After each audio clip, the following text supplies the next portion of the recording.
What's up, everyone? Today we have the pleasure of sitting down with Mandy Thompson, CEO and co-founder of Digital Reach.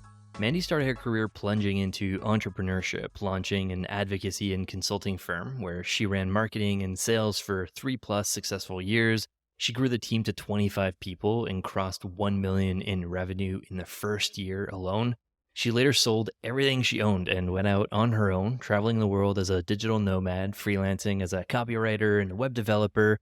Along the way, she developed and produced an online course that generated 7-figure returns. She co-founded after that Digital Reach, the digital agency where she has spent 8 years focused on sales and account management before becoming CEO officially, where she spent the last 3.5 years growing the agency 300% year over year. No big deal. She's also a member of Pavilion and Rev Genius. She's also a treasurer board of directors at the New Mexico Psychedelic Science Society. Mandy, thank you so much for your time today. I'm really excited to chat. Yeah, thanks for having me.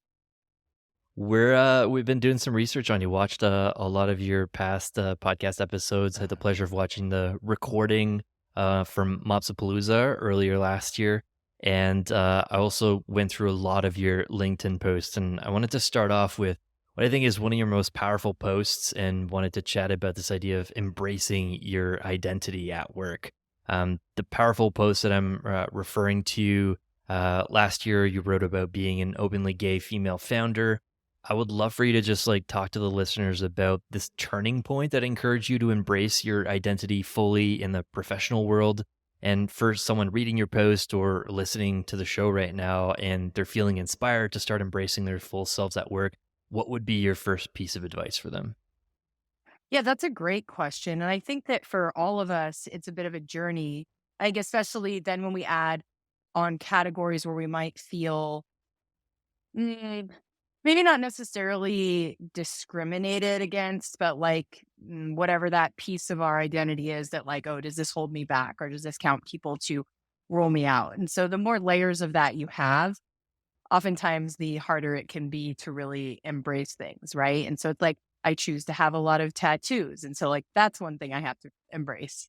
We've come a long way in the United States for women, but women still don't get, the same opportunities, the same pay, all of those things as their male counterparts do. So there's that. And then being part of the LGBTQIA plus community, there's that, right? And then there's just the fact that I've never really felt like I fit into any one box. And while that can sound really cool and sexy and fun, oh, you don't you can kind of fit in a lot of different places, which I think is true, but it also can leave you feeling but I don't totally sit in any of one of those places either, right? So uh in one way you can feel like you're a part of a lot of things, but you can also feel like you're a part of nothing a little bit as well when you're well, I'm not a totally so into just being a B2B business person. And so I'm kind of in that box, not in it completely. And then I'm over here and I don't really know where I sit. And so I think that number one, it depends on how you see yourself in the world and what you think you have to fight for acceptance of. And that varies obviously by people's experiences as well, in addition to the things that they predict that people would judge them for.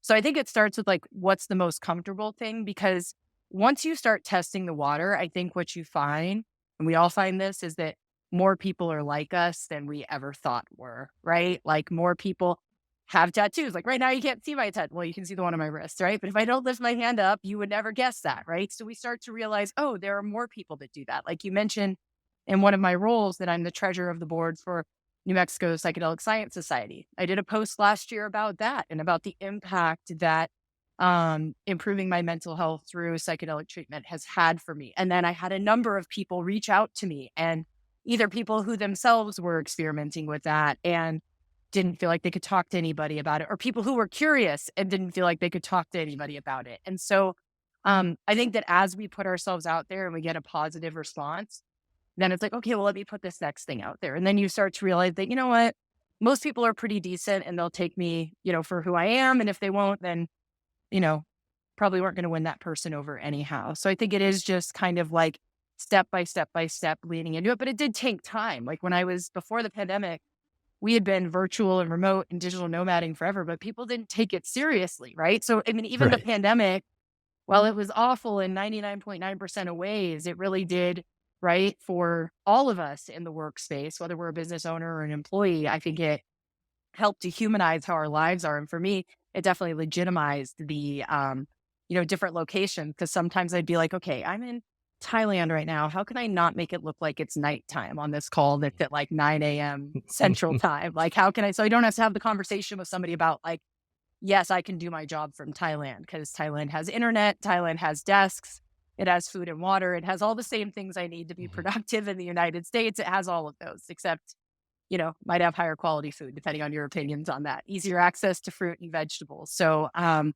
yeah, so like that part of it. And then also same thing with the appearance. What's interesting is um, up until the pandemic, nobody ever really needed to be on Zoom. And so I was largely like just my little avatar of a photo, right? And so I never had my camera on.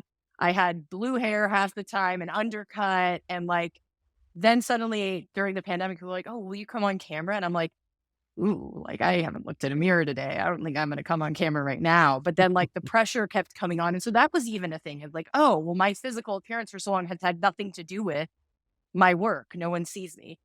Now I've got to be seen. And that was a whole process of like, ooh, like I don't really do the whole professional thing. How do I come into this? Where do I fit into that?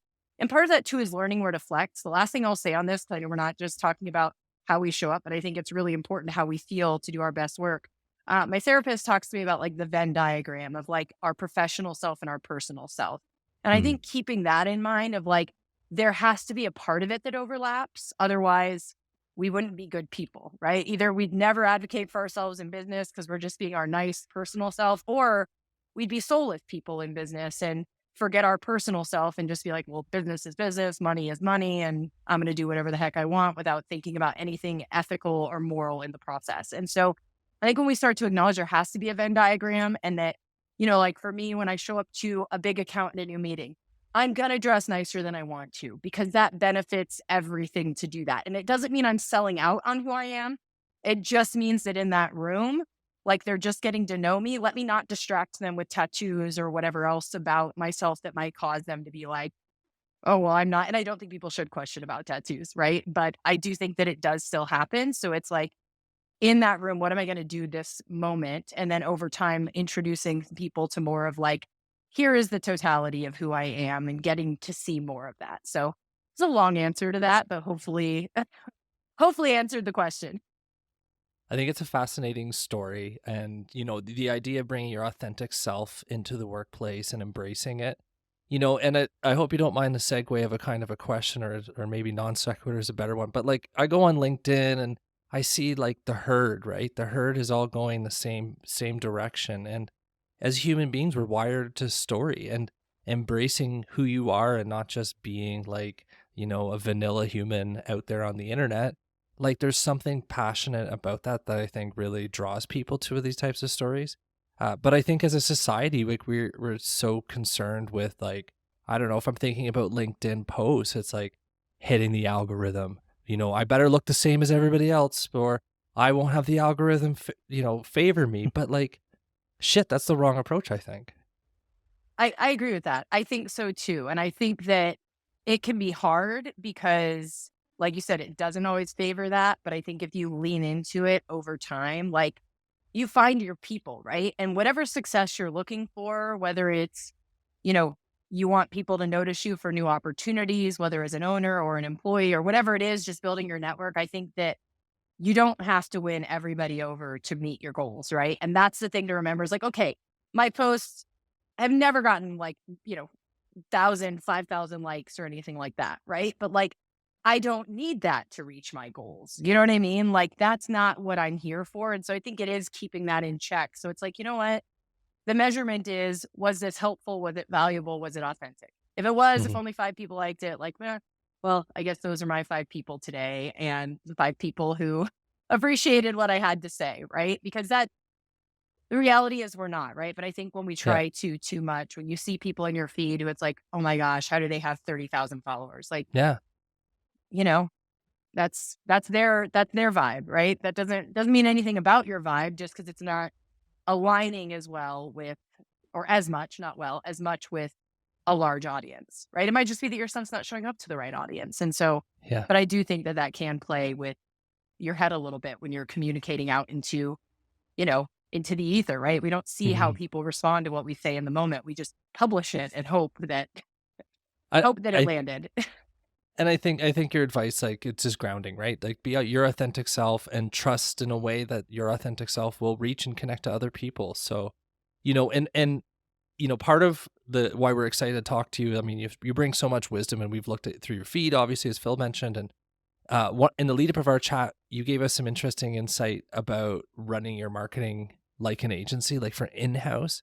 So I want to pivot a little bit towards that because Yeah. I think there's some authentic advice here as well that I think is interesting. So like marketing leaders, as we know, have tons on their plate, like from resourcing to making sure you have the right people on staff. Like, what lessons can you bring from your agency life in terms of staffing and running your marketing team and having that diverse, unique team that delivers, insane results?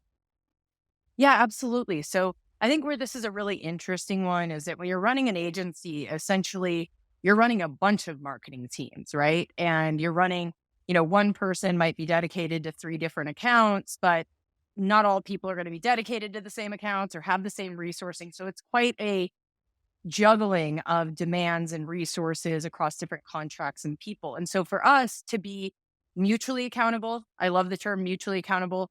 For us to do that as an organization, for us to be accountable with our team and for them to be accountable in us with us, managing resources is so important, right? Because from my side, I need to make sure that what I'm asking people to do is realistic, right? And I need to make sure that the promises we're making to clients are also realistic, right? So if Mhm. I look at, you know, somebody's resourcing report and they're fully maxed next week in billable hours, and I have a client that needs something, we might not be able to deliver that next week. If I promise it to the client, I'm either saying, hey, employee, I don't care if you have to work an extra 10 hours above what's reasonable.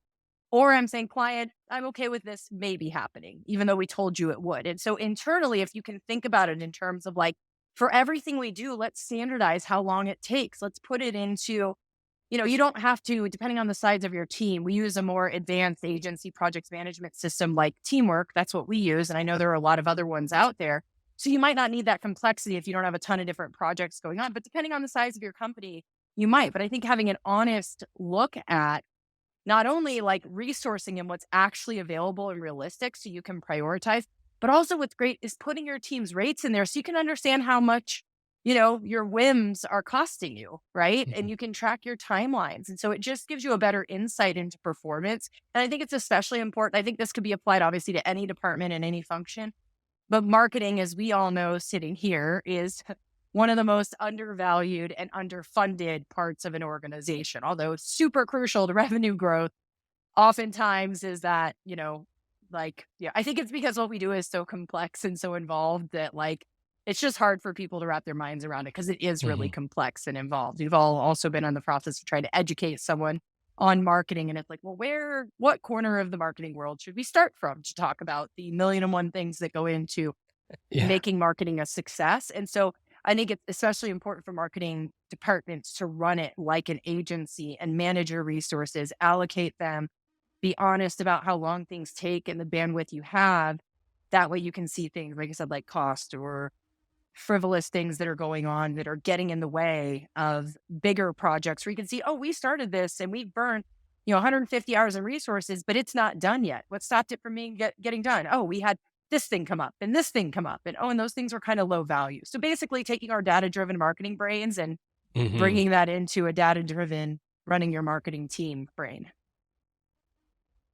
Very cool. I think that's an interesting way to think about it. Like I was interested to see where you were gonna go with that, and I wasn't expecting you to break it down like that. But now that I think about it, I think it's there's practical elements there in not getting lost in the weeds where I think a lot of in-house teams are just like lost in the sauce. Like there's so many requests coming in and like tracking time and just like using project management tools. I think there's a lot that in-house teams can learn from agencies. So thanks for sharing that. I was curious your thoughts on agency pricing, given all your experience here. A friend of the show who was on a couple seasons ago, Corey Haynes, he recently launched an agency called Conversion Factory. And what I found really interesting and novel and curious to ask your opinion on was their pricing approach. So they offer 3 tiers, and it's a monthly subscription pricing, so almost like a SaaS for agency. And it has, different tiers of number of requests you can have at a certain amount of time. You get a dedicated marketer, a designer, and you can pause your subscription kind of at any time. Just curious your thoughts there. Yeah, it's interesting. I'm glad that you had mentioned it, and I took a look as well. And so I think it's like you have to break that down into different pieces. So number one, from a simplicity standpoint, I think it's great for the customer.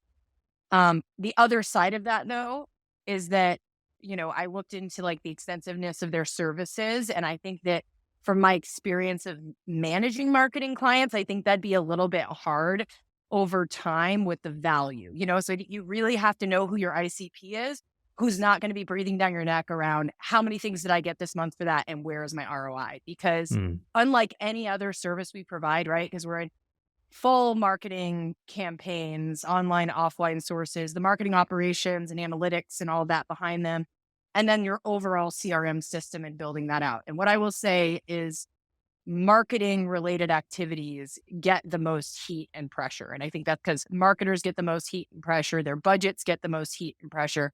And so I think that I'd be interested to see long term, because I love the simplicity of a model like that, right? Like how do you get um, how do you work with people who are starting to demand their ROI? I also think that it would be a little bit hard from a resourcing perspective. I would imagine that with a model like that, part of what you're looking at is you're going to have unused resources, right? That's how subscription models like that with a less descript service, because it doesn't commit to any amount of things a month, right? It's a 2 to 3 day turnaround. You get your revisions, but only one request at a time, right? And so if you're only doing one request at a time, like 9,000 a month, I think was the middle tier. That's 7 assets. And so is someone going to feel like that 7 assets gave them that value? If they're slow and only get you 3 or 4 requests in a month, how are they going to feel about that value? But then how are you going to resource that, right? Because it's hard to predict. If you have 40 contracts like that, what if one month everyone wants something going the entire time and every mm, 2 to 3 days they're sending you something new? So like managing your resources, because that's the biggest thing that I think gets you as an agency is, and again, especially on the marketing side, the immediacy of the turnaround and people wanting stuff now, now, now, now, now, now, now. I just think you have to have a lot of like customer service processes around that, which I'm sure they do. So overall, I think it's a good, I like having a set model for people. I think that that's great. It makes it easy for them to decide. I've seen on the HubSpot side in a somewhat similar way, there's an agency who does you know, 3 different monthly tiers, and that gets you X number of credits to go in and like choose things. And a lot of what they do is like landing pages and emails. So somewhat similar items that they're creating for people. But I think their price point is a lot lower. So that would be mm, my only thought is that when you have someone paying you 15,000 a month consistently, I think that if they don't see high ROI, but I do think again, being on the creative side is a little bit easier. When you get into ad management, when you get into marketing mhm, operations, I think the lifts are a lot heavier and more complex, right? Like if we're setting up a full funnel campaign and we're doing the mops on that and building everything out, I mean, there are so many variables and people and dependencies there that if that was just ad hoc for us, I think that either our service level would slip or mental health of our employees would slip because it's just, you got to field all those requests and the unpredictability, right? Of like, how much are they going to ask me for this month? I don't know in that type of scenario. So in the background, I'm just the wheels are turning for me. I launched my own kind of solo consultancy last year. And one of the things that I wrangled quite a bit myself with was my pricing. Like, how do I price myself? And then the units of measure. Like, the easiest unit of measure for a consultant or a freelancer or an agency is billable hours. But sometimes it's not a great expression of the value that you bring into Hmm. the market. So that's what I kind of is interesting about this model. But like, maybe advice. I'm just seeking advice for myself here, I guess, Yeah. a little bit. Like, I think, like, as a marketer, as Phil alluded to earlier, when you're in house, you don't think about your work in terms of billable hours. Like, you just do work until it's done or not done. Yeah. And you go Exactly. home and you take a vacation day. But like, when you run your own agency, you don't take a vacation day. You just have billable hours that you owe on the next day you come back in. So for Hmm. folks who are thinking of making this like transition from like in-house to freelance to agency life, like what is like that billable hour? Like how the heck do you Yeah. figure out what the value of a billable hour really is? And why is it like such a persistent and common unit of measure when we're talking to clients to have that value exchange?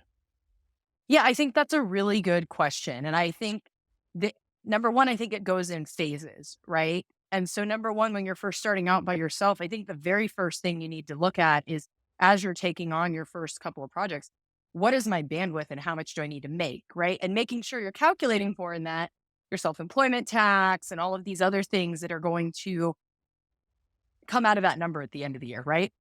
So, like, how much do I need to make? And so, when it's just you or you and one other person, and you're just kind of getting a feel for like, what are my processes like? How am I going to manage my clients and the work? Is just that's what we did was like, how much do we need to make? Okay, we'll set our prices at that and we'll start there. Right. And then once you've kind of figured that out, then I think you can start exploring either billable time or value based pricing. I think that value based pricing, when you're really small, I think it works really well.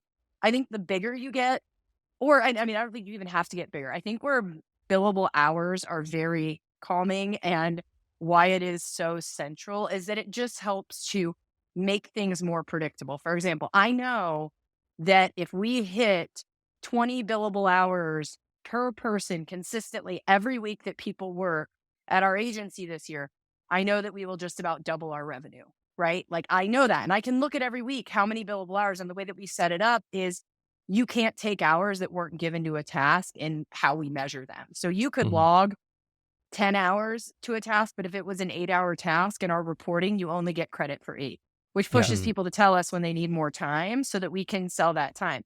And then, Mhm. because once we have that measure, right, like I know how much each person's hour costs me against their total cost of employment, as well as, and that includes the amount of time I expect them to not work, right? Mhm. So, and we have different locations where people have different vacation habits and also laws within those countries. And so we average that at 6 to 8 weeks per employee, right? So I know how much I pay for each hour they actually work. And then, and the percentage of that hours, which I think they'll actually be billable, what do I need to charge for those hours in order to make money, right? Mhm. Across the entire business. So I think it's really important once you get to a bigger size. I think just in the like responsibility of keeping the company healthy and knowing like where you're at hours wise and what people are expected to work. But I think even at a smaller size, again, for me, and I like logic a lot. Logic or like, as a human, I'm very flexible. So I need the logic to kind of keep my bookends of like where I function within. So for me, I feel a lot more freedom in the business to kind of run around and test different ideas when I have that anchor, right? I have that North Star of like, how many hours are people getting each week that are billable and are we healthy or not? And I even think as an individual, you can look at that. Hey, if I look down the next 3 months, Mhm. and I only have 5 billable hours on average sold per week, I'm not going to be paying my rent or my mortgage soon, right? So, like, what do I need to do in terms of billable hours to keep myself busy? Yeah, thank you for the answer. I mean, I'm gonna re-listen to that answer, by the way, after the podcast, because I'm the wheels are turning a little bit here. Um, I want to switch gears a tiny bit and just kind of continue a little bit on this path of an agency, but maybe switch gears a little bit and talk to the folks who are in-house and who are working with an agency like yourself. So, like, Mhm. just from my own experience last year, like I do web and SEO stuff, so I was doing a ton of migration from Universal Analytics to Google Analytics 4. My Yep. therapist hears about it all the time. Just kidding. Uh, but my lesson that I learned here was just like, being working as a consultant, as a domain expert, I was finding these Google Tag Manager instances that hadn't been touched since like Indiana Jones 1 was launched. Like there was like I felt like a Raiders of a Lost Ark, like going in and finding these cobwebs of, and the organizations kept on saying, well, yeah, the person who owned this moved jobs. And then you checked on LinkedIn, they moved 2 jobs since the last time they touched it. And so now it's part of my pitch, like when I'm talking to people, like, hey, look, like if you want to work with an agency, you're going to be able to outsource. You outsource the expertise, but you're actually potentially keeping the institutional knowledge in a place that's going to be there in 10 Mhm. years. So how would you approach working with marketing teams? Like what advice would you give for marketers working with an agency to get the most out of their agency long term and building up like a really good relationship? Yeah, that's a great question. So I think first thing that comes to mind is just like agreement around documentation expectations for exactly what you said, right? That Hmm. everything is in, spreadsheets or lucid charts, Miro boards, whatever is the best format for documenting that. Like obviously documentation internally and externally. I mean, we have a client that, they had someone, they had already wanted to switch from Marketo to HubSpot for a marketing automation platform. And they had already known that they wanted to do that. But then before they ever got around to it, their Marketo admin, who was the only person who knew anything about anything, gave 2-week notice. They have over 500 workflows, over 1,300 landing pages, 1,500 forms, and it's like, Yeah. is all of this in spreadsheets and documented? Like, well, some of it is. It's like, yeah. So it's like to that customer, like you either got to spend like 200 grand right now to migrate every single thing while we can talk to him in a like 911 fire drill format, or like we'll have to kind of cull it over time if you don't want to have that price tag. But that's the price, right? Of Hmm.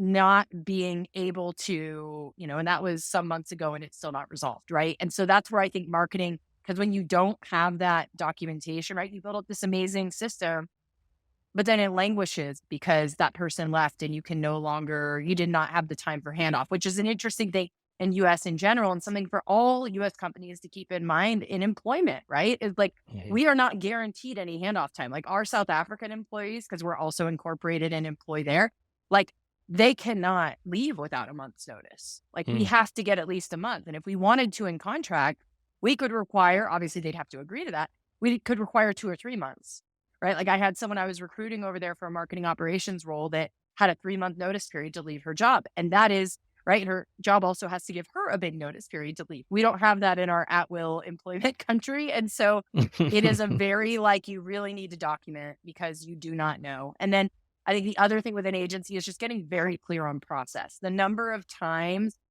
that wants, people want to just jump right into doing things. It's like, let's get our workflow together. Like what systems, what communication, what's going to happen? Because like you guys are working internally. We don't have exposure to all of what's happening there. And so we need to have a good workflow. And like, we're not going to work exactly like you do because we've got our own team. Like you can't expect us to, clients all the time are like, oh, will you come in our project management system?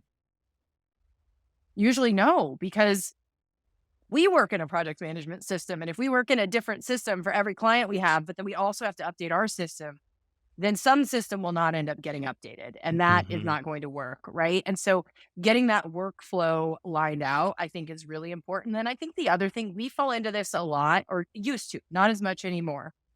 But I think when you hire an agency, understand what you hired them for. Cause so often people are like, they buy ad management services, right? And then it's like, well, I don't think you're driving our marketing strategy enough. It's like, well, that's what a CMO does. Like, you didn't pay me to be your CMO. You paid us, to manage ads, which is what we're doing. Like, if you would like us to offer that, we can add that as a service. But no, and that's what we find the most, especially with earlier stage companies that don't have a full marketing department, is like they're expecting, Hmm. you to be everything. So we are very clear in our proposals. But I think as a customer, be very clear on what your expectations are too, because the reality is no one wins when 2 months into the agreement, I'm unhappy because the customer is trying to get way more out of us than we billed for, and they're unhappy because they're not getting what they want from us, right? Like nobody wants to be in that. So I just think like setting expectations, but really that's the whole theme, right? Set expectations around documentation, around workflow, and like ask the agency questions. Like, so if I need this, is this included? Like if it's not clear to you in the way that the agency writes their services out, because we might write it in our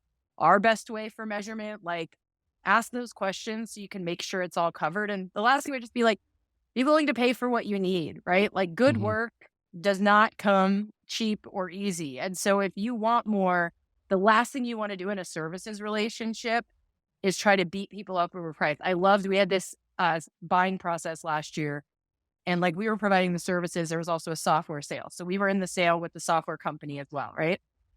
The client treated us like gold through the process because he knew, right? Like, I'm going to be working with you every week after this thing. Did not beat us up over price, was like, actually, I think we might need more consulting hours. Why don't you up that by an extra, 20, 30 hours so we make sure we have enough? The software company totally different tone with them, Mhm. totally different, like beat up on price. And I think that's smart, right? Like you don't need to deal with the software people every week, right? Those are not humans. That's why software is such a valuable business to be in, right? Because humans don't do the work, computers do the work. On the agency side, humans do the work. Pay the humans. Be willing to Mhm. pay the human, all the humans, if you need them. That's great advice, Mandy. I love the point about good work is expensive, especially when you're trying to like cram 3 months into 2 weeks notice before the person is leaving.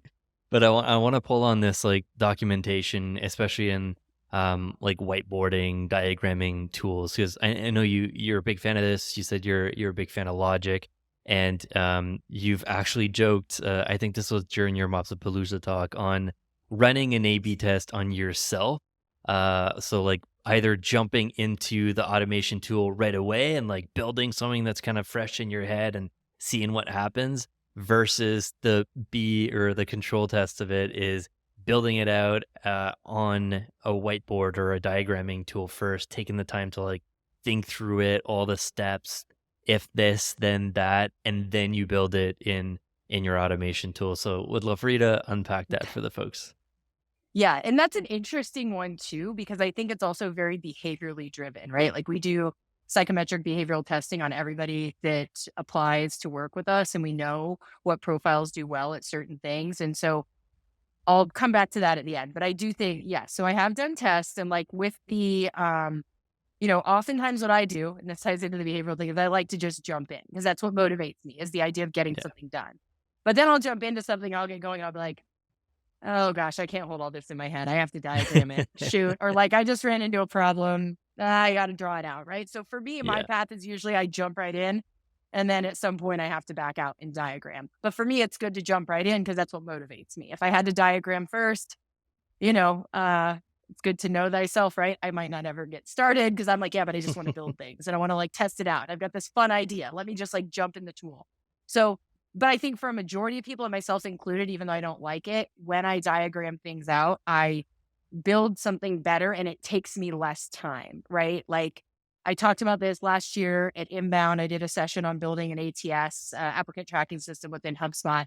The solution I focused a lot on because I think that HubSpot's a great place to build it because it just works really well. And then if you're not a recruiting firm, why are you paying for another piece of software that does that if you don't need other features in it? And so I love it. So like when I taught that session, a lot of what I focused on wasn't just how to build that specific solution, but like how to build, right? So starting out, not even with like, I want to build this workflow automation and let me chart that out. But honestly, like, what is it I'm trying to accomplish? Let's say you're working in a tool like Marketo or HubSpot or, Salesforce, Iterable, whatever it may be. What is it I'm trying to do? And what are all the things? Okay, this is everything I'm trying to do. Great. Okay, what are all the tools I'm going to need to use to do this, right? Like when I did the applicant tracking system, I was like, all right, I'm going to need forms and landing pages and custom properties and workflow automations and the meeting links and smart content and blah, blah, blah, blah, blah. So then I know like, okay, now I know all the tools I'm going to be dealing with. Now let me actually create the process schematic. Now let me label underneath each step what tools are going to go into it. Now let me go and figure out the specifics. Now let me go and actually put the order of operations in that I'm going to build in, right? Because we've all been there where we're like, I'm going to make this amazing thing. And then you're like, oh, I started on the landing page. Oh, that's right. I need the properties.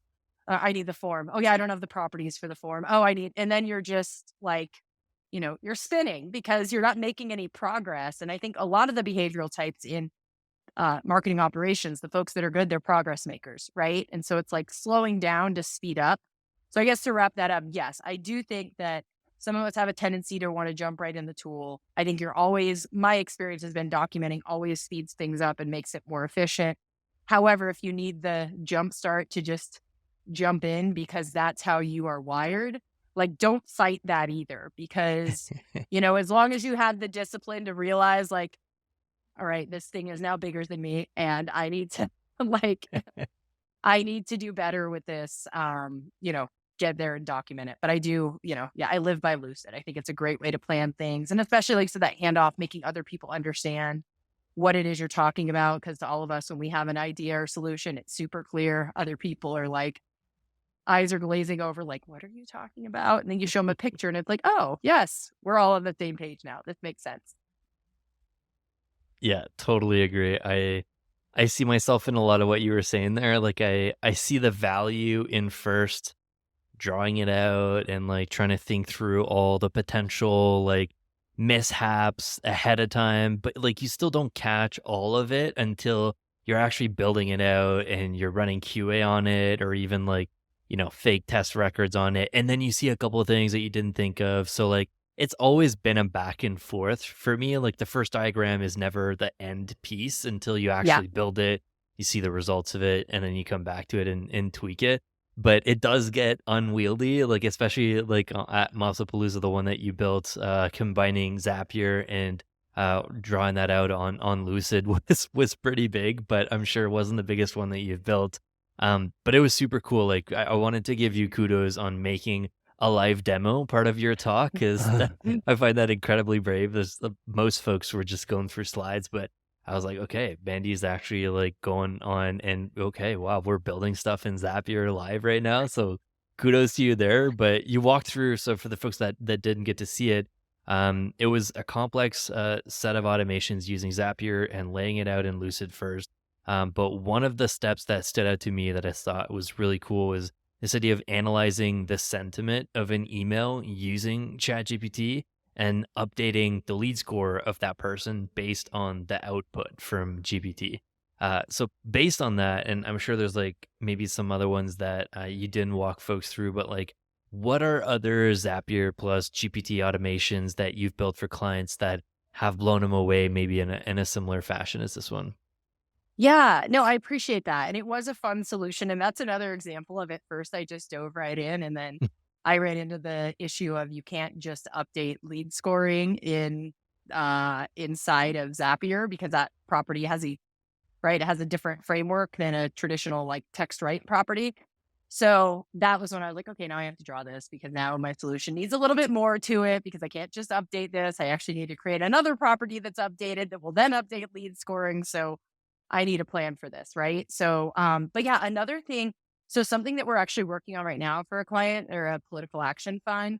And so those are super fun projects to work on. They have some of the most complex marketing operations, communication operations out there because the data has so much more meaning, right? So like when we're optimizing, for example, a Google search engine marketing campaign, yeah, we're optimizing for performance, but we're also learning by which search terms and keywords come up the most, like what we need to message in our other campaigns and what's even resonating for things like canvassing activities or phone Hmm. banks beyond just like what's working as a keyword to get clicks and conversions down the line, right? And so super fun stuff there. But what we're working on is there's a specific campaign that has to do with kindergarten eligibility age in that state. And so the action we're driving people towards is to sign a petition. But then what we're doing from there is saying like, okay, would you also be willing to send we'll send it on your behalf, a physical letter to your legislator who, is oversees your district. And then asking them to just put a little bit of their thoughts and then using Chat GPT to generate a full, more expanded message to then using a token, plug that in, right? Store it on the contact record, plug it into a template, which is then connected for Postalytics so that we can just ship a physical letter to the legislator every time somebody completes the petition so that we double up the impact we're having for that particular issue. So that one was a fun one because it's like people aren't going to write much. And if we send a legislator like one sentence that might not have correct grammar, maybe they won't pay a lot of attention to it. But if we can give them 3 or 4 paragraphs that are well written, even if they can identify that it's, AI, still a letter that came in from that constituent and the constituent is real, right? You don't know if the constituent used ChatGPT or whatever tool to write it, right? People are doing that all the time to write emails and messages. So yeah, that was a fun use case for it.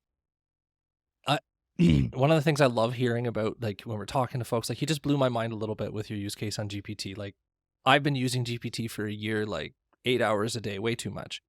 And like every time we talk, it's like there's new use cases. Like Mhm. last year, I felt like we were in this massive balloon of the hype cycle where it was just every time you talk, you're like, oh, if I'm not using GPT in all these cases, like I'm behind, I'm behind. I feel like this year is coming back down to the reality a little bit more. But I Yeah. also am noticing that things are getting, like we're getting into some really interesting use cases. Is that what you're seeing when you're working with your clients? Like people are starting to be like, okay, it's not just hype, but it's not as crazy as I thought it was. But there's some really cool use cases here. I think so. And I think you described that really well. There's a bit of a leveling from like no one's going to work anymore. We're all going to be out of work next week because of AI, to like, like that base level of like, we're just going to write social media posts and generate social media images on Mid-Journey, right? Like, I think Hmm. there's a happy medium in there. And it's actually interesting. Yesterday, I met with somebody locally here in Albuquerque, which doesn't happen that often, but we do have a lot of industry. Just not everyone knows it. But he developed an AI tool that like works as an extension of you. So like you can have it read a book and then apply the knowledge of that book to like a paper you're writing or a project you're working on or that kind of stuff. So you start to see more of these advanced use cases coming on. But I think that's something I'm really curious about. And I think, it's probably already being built, but something we're working on internally is like, right, the whole idea when the last update for Dev Day came out with ChatGPT or OpenAI, which was, being able to create your own little GPT, right? And so something that we're experimenting with is like bringing all of the different data in from different data sources for client campaigns, which takes a lot of, and this gets into what's going to be important is prompt engineering, right? Okay, you get all these Hmm. data points in. Okay, well, how the heck does the GPT know how to not like basic stuff like is the conversion rate good or is the session duration good, but stuff like that we're having to use pivot tables and other complex analysis practices for. How can we teach over time a GPT to understand what it is we're looking for and for it to serve as that like ongoing analytical brain? Because for me, right, Yeah. like I'm at the end with the team working on a campaign, doing a jam session and everything, but like a week later, I'm gonna be honest, I don't remember what we talked about a week before. There have been Yeah. so many things that have come across my desk, so many meetings that I've been in. Like I have no idea, it's like a new refresher.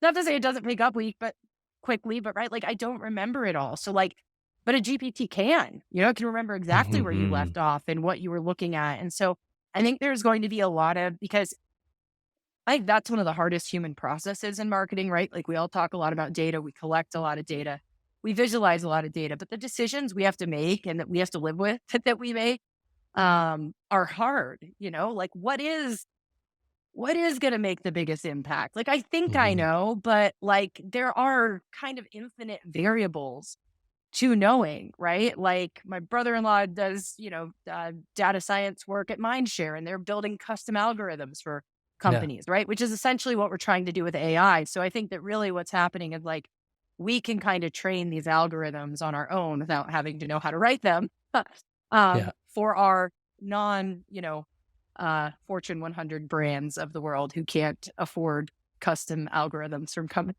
like Mindshare, But so that's something somewhere that we're looking just to, for our team. And it's not that you need people who know how to ask great questions, but you don't necessarily have to have the person who knows how to extract that data or visualize it because you can get that from the GPT.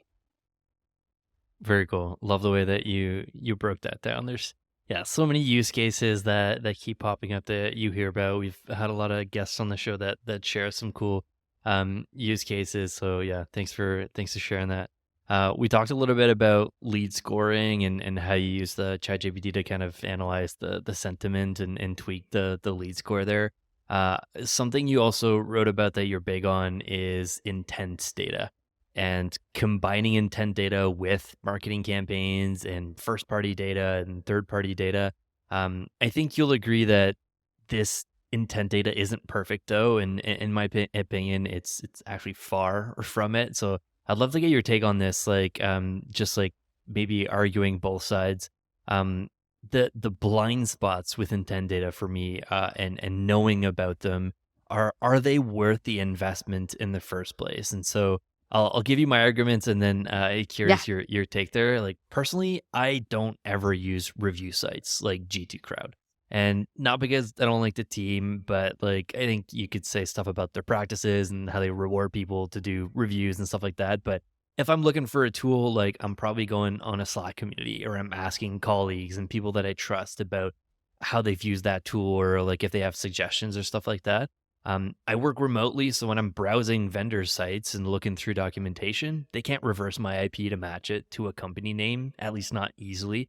And if we assume that, more than 10% of it is accurate in the first place, and none of these like tracking tools are being used for people that live in Europe and in a lot of countries that like block this privacy regulations. there's a huge lift on making use of this data also. Like, let's ignore like all those arguments and let's say that like we trust it 100%. There's many concerns around the implications of turning this into a system if the accuracy is meh, right? And, not going to harp on the whole argument around privacy, but like, awareness here is totally growing and there's a lot of issues with Google backtracking a little bit, like the cookie stuff, but none of these companies do this type of stuff with real consent. And this idea of like tracking behind the scenes is dying with like all these third party cookies. So really curious your take there, and if you agree with our friend Marketunis, who says that we have to approach marketing with humility, and bad personalization is worse than no personalization. I did see that as well, and I absolutely agree. And I think first thing I would say is the point you made about the lift.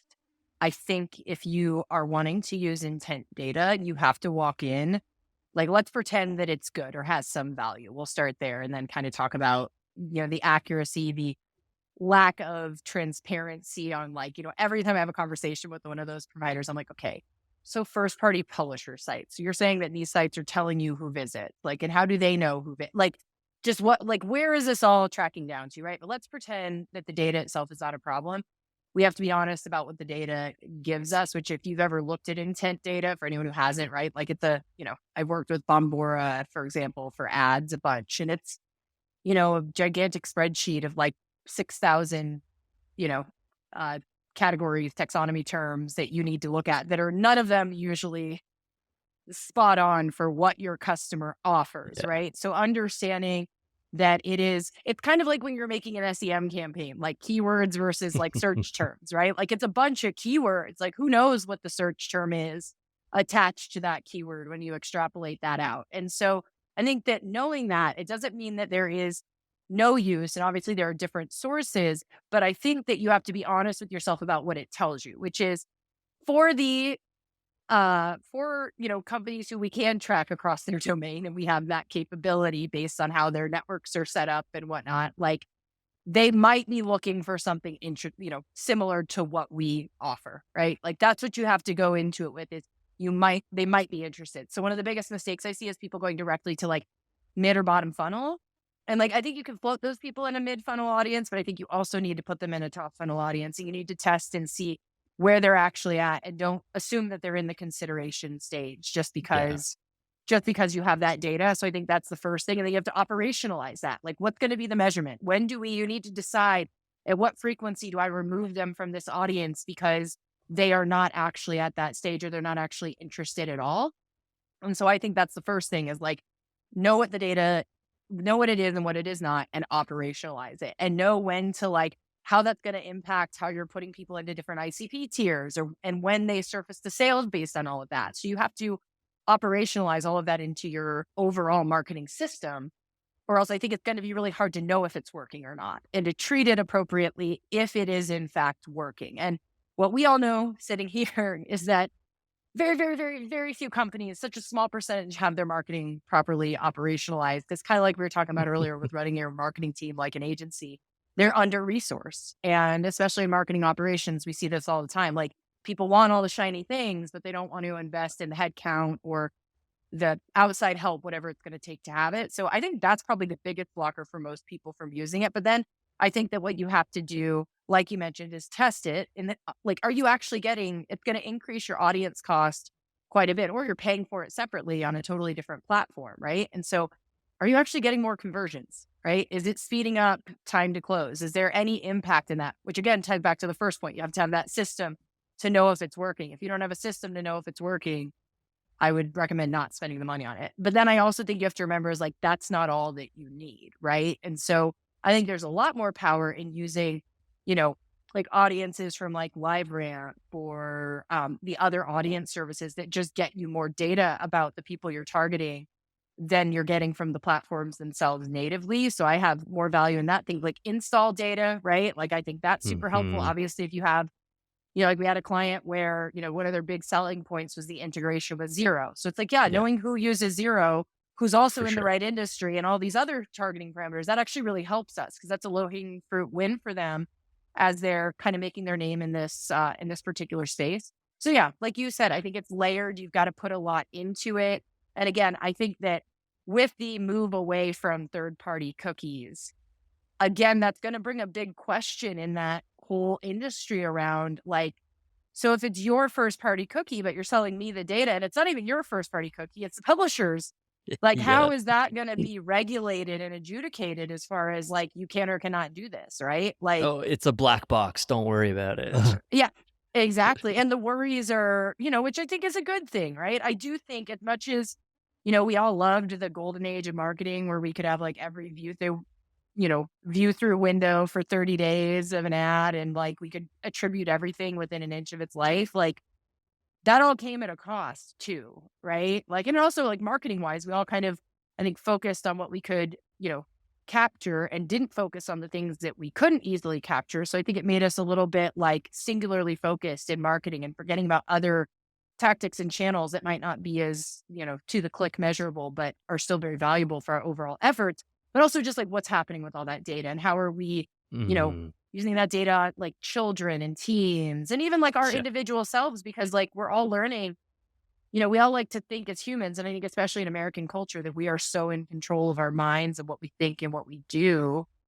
The reality is through research and science, we're not. And we're starting to see that in our, show up in our society. So I'm not against, even as a marketer, maybe that makes me a bad marketer.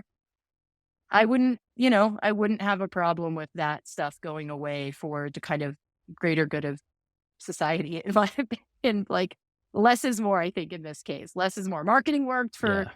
decades and decades before we had all of this. So I think we can keep figuring it out. 100%. No, I appreciate your thoughts there. I'm actually kind of happy we didn't start off with that because I feel like we could have went down in a bunch of tangents and probably wouldn't have covered some of the awesome wisdom that you shared earlier. So thanks for that, Mandy. JT, you want to take it away for the last one? Yeah, sorry. I'm still just vibing so much in your answer because I've got this huge bone to pick with attribution. Like I love attribution. I love reporting and stuff, but like good old fashioned marketing, like as a creative human being, sometimes I just want to make emotional connections and not obsess about measuring everything. Like that's what we are as marketers. We are a little bit of the arts and crafts department. Yeah, we're We accountable are. too, but yeah. So I really vibe with that. I hope some of our listeners do. Look, the time has like completely flown by for me, but we do have one question we ask all of our guests, so I want to make sure we get it in. You're an entrepreneur, a CEO, a digital nomad, a leader, a coach, a public speaker, an avid hiker, expert snowboarder. One question we ask all of our guests is how do you remain happy and successful in your career? How do you find balance, all the things you're working on while staying happy? Good question. And I would love to say that I have all of that figured out, and I don't. But I think some things that are important to remember is like you mentioned, some things I love to do for fun. I love to be in the mountains and be outside. And so I think just setting boundaries, and even it can be especially hard when you're a business owner. I think Mhm. also if you're an employee and you're in a, role where people don't respect your boundaries, I think it can be just as hard too. But I think that like it is so important to have that balance and to just learn like so much of it, right? This kind of tied back to the concept at the beginning is like learn who you are and how you operate and let that be okay, right? Like I know how many meetings I can have in a row before I start to get super anxious. And I know what my point is of kind of no return, where I'm going to be like, I am done. I am so done with today. I'm going to do nothing else. As soon as my calls are over, I'm away from this desk, right? And so I think that like knowing those limits and having it be okay, I think especially if you're like a very like, go getter type A person, it can be easy to just always be like more, more, more.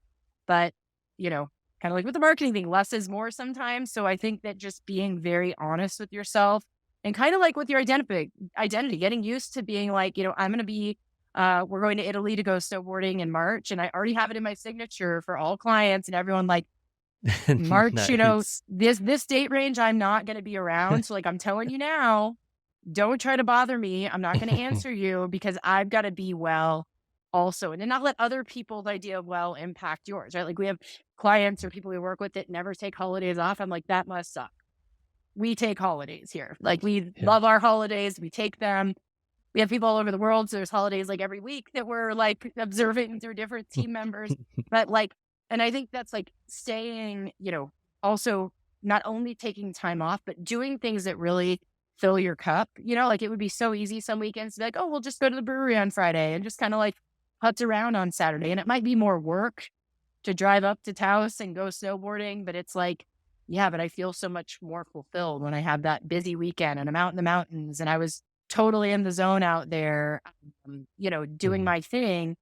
I'm going to feel way better, even if it made my weekend busier. So yeah, I just think balance and boundaries. And also, like, I can't recommend enough, like, going to therapy, like, that's a big help. And also, like, finding what you need to keep your balance, like, if you don't sleep well naturally and you need to do something about your sleep, like, figure that out whatever way that you can in the state that you live with, depending on what medicines and natural options are available to you. And always keep exploring your mental health. I think that all of us, regardless of like what we do and how our lives are, like, we live in such a difficult world mentally for what we are as human beings, in my opinion. And I think that, if we're not working on our mental health in some way, it's probably not getting better and quite probably getting worse because life's hard, man. It is, right? Like, we got all these existential things we're worried about. We got work, we got bills, we got, like, give that attention because, like, my therapy appointment every week is something that I would never move on my calendar. You're like, oh, that time's available for a meeting.